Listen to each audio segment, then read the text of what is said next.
తమ దాడులతో గాజాను వణికిస్తున్న ఇజ్రాయెల్ ఏకంగా గాజా స్ట్రిప్ ని స్వాధీనం చేసుకునే ప్రయత్నాలు ప్రారంభించింది.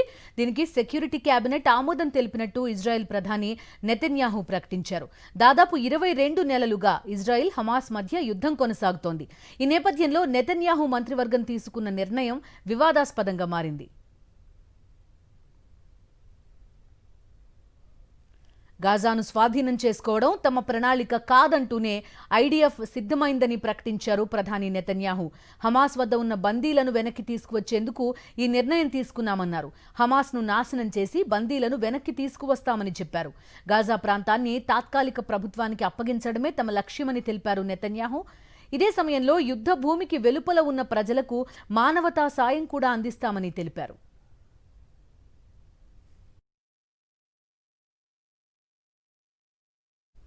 ఇజ్రాయెల్ హమాస్ యుద్ధంలో దాదాపు 61,000 మందికి పైగా ప్రాణాలు కోల్పోయారు. గాజాలో దాదాపు 75% భూభాగం ప్రస్తుతం ఐడిఎఫ్ నియంత్రణలో ఉంది.